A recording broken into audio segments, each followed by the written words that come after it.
Assalamu alaikum students. Today the topic of our discussion is factors affecting London forces.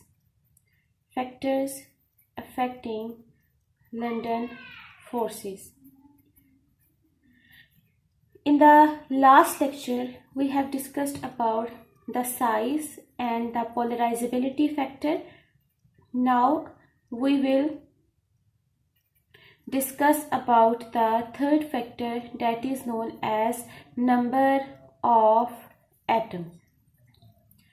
Last lecture में हमने discuss किया था कि size London forces को कैसे अफेक्ट करता है। जैसे जैसे साइज इंक्रीज होता है लंदन फोर्सेस इंक्रीज करती हैं, और हमने पढ़ा था कि जो साइज है वो directly proportional to polarizability है। जो जो हमारे पास साइज इंक्रीज होता है वैसे वैसे पोज बनाने की सलाहियत बढ़ती जाती है, और लंदन फोर्सेस पोलराइजेबिलिटी इंक्रीज होने से भी इंक्रीज होती हैं, साइज इंक्रीज होने से भी इंक्रीज होती हैं। अब हम पढ़ेंगे third factor, that is the number of atoms. के नंबर ऑफ एटम ज़्यादा या कम होने से लंदन फोर्सेस पे क्या इफेक्ट पड़ता है। तो हम ये कहते हैं जितने ज़्यादा नंबर ऑफ एटम्स ज़्यादा होते हैं उतनी ही लंदन डिस्पियन फोर्सेस भी ज़्यादा होती हैं। अब हम डिस्कस करेंगे बॉइलिंग पॉइंट्स कुछ सैचुरेटेड हाइड्रोकार्बन्स का। सैचुरेटेड हाइड्रोकार्बन्स क्या होते हैं? सैचुरेटेड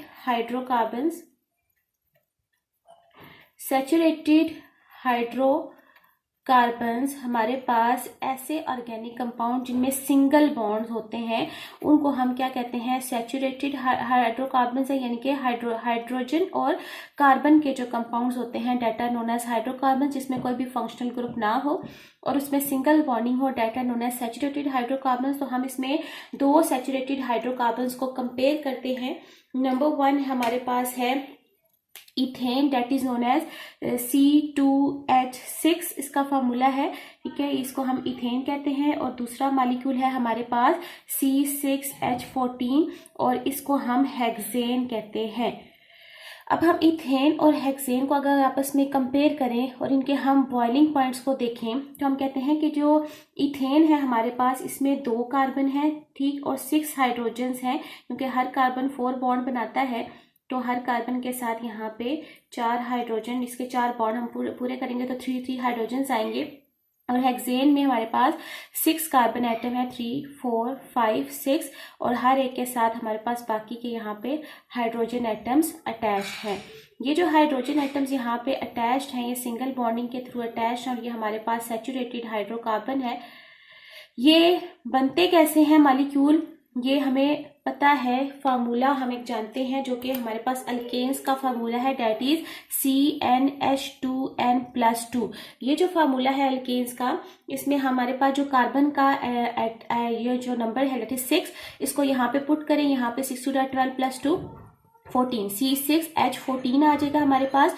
तो ये देखिए हमारे पास ये हमारे पास जो अल्केन का फार्मूला है इसके जरिए से हमारे पास जो है ये पूरा स्ट्रक्चर जो है वो इसका हमारे पास बन गया है। तो ये हमारे पास इथेन है, ये हमारे पास क्या है? हेक्सेन है। इथेन और हेक्सेन को अब हम जब कंपेयर करें तो जो मॉलिक्यूल जिसमें लार्ज चेन लेंथ है ये एक्सपीरियंस करता है स्ट्रॉन्गर एट्रैक्टिव फोर्सेस। इसकी वजह ये है कि जो लॉन्गर मॉलिक्यूल है इसके पास ज़्यादा प्लेसेस हैं दूसरे मॉलिक्यूल्स के तरफ अट्रैक्टिव फोर्सेस के लिए। अलॉन्ग द लेंथ, पूरी इसकी लेंथ में ज़्यादा इसके पास एटम्स हैं जिसकी वजह से ये ज़्यादा मॉलिक्यूल्स को रिपेल कर सकता है, अगले मॉलिक्यूल के ज़्यादा एटम को रिपेल कर सकता है, और लंदन फोर्सेस इसमें क्या होंगी? स्ट्रांग होंगी। और जबकि ये छोटा एटम मॉलिक्यूल है इसमें नंबर ऑफ एटम्स कम है जिसकी वजह से इसकी अट्रैक्टिव फोर्सेस भी क्या होंगी?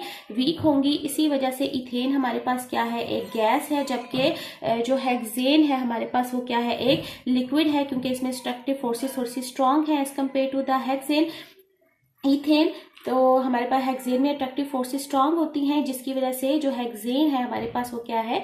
लिक्विड स्टेट में एग्जिस्ट करता है। तो that means greater the number of atoms, number of atom जितने ग्रेटर होते हैं लंदन डिस्पियन फोर्सेस भी उतनी ज़्यादा ग्रेटर हो जाती हैं। अब हमारे पास ये तो एक एग्जाम्पल थी कि नंबर ऑफ एटम ग्रेटर होने से लंदन फोर्सेस इंक्रीज होती हैं। इसमें हम एक और एग्जाम्पल पढ़ते हैं, बुक में एक टेबल में भी हमारे पास एक एग्जाम्पल दी हुई है डेकेन की। अगर हम एग्जाम्पल देखें डेकेन की, ठीक है, तो डेकेन का मतलब है कि 10 कार्बन एटम वाला जो हमारे पास मॉलिक्यूल है तो 10 कार्बन एटम वाला मॉलिक्यूल भी हमारे पास लिक्विड है, लेकिन इसके साथ है आइसोडेकेन। आइसोडेकेन में भी हमारे पास 10 ही कार्बन होते हैं, लेकिन आइसो का मतलब होता है ब्रांच, और कौन सी ब्रांच? वन ब्रांच, ठीक है। जब हमारे पास एक एटम, एक जो कार्बन का जो मिथाइल ग्रुप है, जब वो ब्रांच में, फॉर एग्जांपल आप सपोज करें जो हेक्सेन है, फर्ज करें कि इसमें ये 10 कार्बन है, तो एक अगर कार्बन एटम यहाँ पे ब्रांच में आ जाए, यहाँ पे मैं ड्रॉ कर देती हूँ, 1 2 3 4 5 6 7 8, यहाँ पे 9, और फॉर एग्जाम्पल 10th वाला कार्बन यहाँ पे अगर ब्रांच में आ जाता है तो बाकी सारों के बॉन्ड्स इसी तरीके से, और इस वाले कार्बन का हाइड्रोजन एंड पे चला जाएगा, और यहाँ पे ब्रांचेस में हमारे पास क्या आएंगे? सारे हाइड्रोजन्स अटैच होंगे। तो ये जो हमारे पास है मॉलिक्यूल, ये आइसोडेकेन है। आप देखें ये ज़्यादा जो है वो स्पेस में इसने एरिया ज़्यादा ले लिया है, जिसकी वजह से इसकी जो लिंडन फोर्सेस हैं वो भी ज़्यादा होंगी, और इसी वजह से जो आइसोडेकेन है वो एक सॉलिड होता है, जबकि जो डेकेन, अगर यही वाला जो 10th वाला कार्बन है, ये अगर स्ट्रेट चेन में होता है 9th वाले कार्बन के आगे जो है वो 10th कार्बन के साथ यहीं पे आगे 10th कार्बन अटैच होता है, तो ये हमारे पास लिक्विड होता है। लेकिन अब क्योंकि ये ब्रांच में आ गया है तो हमारे पास ये आइसोडेकेन है और इसकी अट्रैक्टिव फोर्सेस ज्यादा है, तो ये हमारे पास क्या बन गया? एक सॉलिड जो है वो बन गया है, ठीक। तो दैट मीन्स के ब्रांचेस की वजह से भी जो अट्रैक्टिव फोर्सेस हैं वो इंक्रीज होती हैं, और नंबर ऑफ एटम जितने ज्यादा होते हैं, लिंडन डिस्पेन फोर्सेस उतनी ही ज्यादा होती हैं। अगर आपका कोई क्वेश्चन है इस टॉपिक से related, you can ask in the comment section. Thank you.